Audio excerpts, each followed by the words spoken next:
What if I told you that your future is not in your hands, but it's in your mind? What if I told you that your future is not already written down somewhere, but you're writing it every day? Mindset, a simple word with many meanings. Just like we have different handwriting, different fingerprints, we have different mindsets. Mindset is a simple word which consists of emotions. Allow me to ask you a question.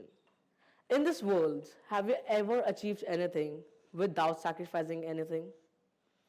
No, right? Well, education provides you with weapon. Experience provides you with skill, but mindset provides you with ammo. Greetings, everyone. I am Anush Makhija, and allow me to share my very own personal story of defeating my defeat.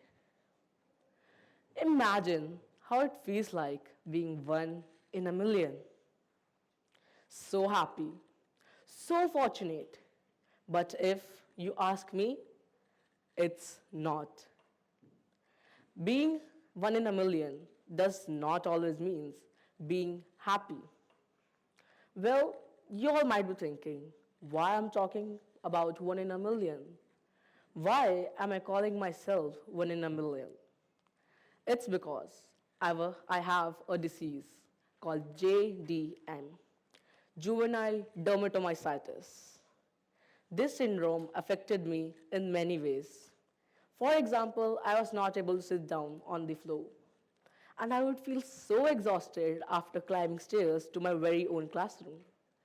And just for reference, there were only 12 to 13 stairs.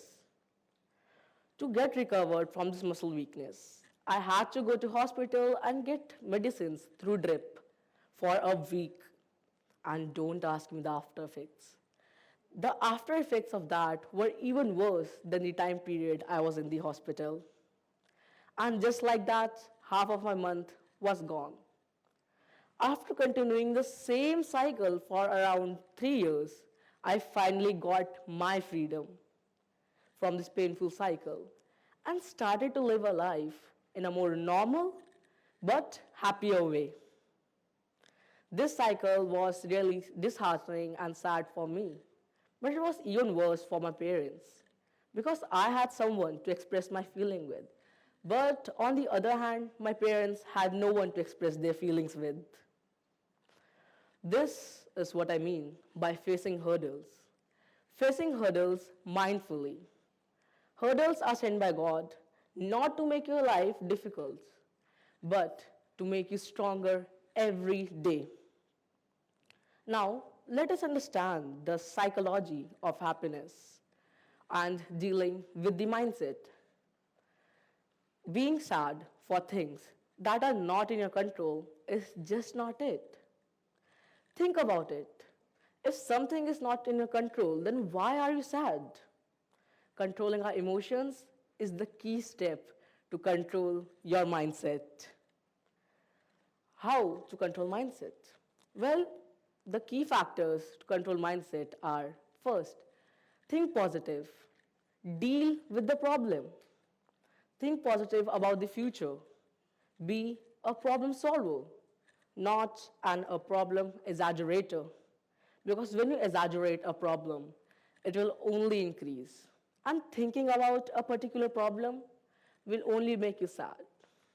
Well, that's when I question myself that what can make me happy? I thought of a gift. I thought of a new friend. But after thinking for hours and hours, I finally concluded that living with the harmony with the disease might help a lot. With such disease, there are many chances of mental health issues. But I never went to a psychologist. My parents were my very own psychologist. They were my motivational speakers, and they were the ones who helped me in my lows. Mindset is just a simple word that everyone listens every day. Well, nobody even thinks that how to tackle a problem. everybody in this world thinks that problem, problem, problem. But why not we think how to tackle the problem? Well, I remember saying that might help you and people around you in the future. Remember, my friends, pain is inevitable and suffering is optional. Remember this quote and continue your life throughout because they are just hurdles that you need to cross to make yourself stronger. Go through your ups and downs because these are just phases of life. And these phases makes you a better person. These phases makes you stronger every day. Thank you very much.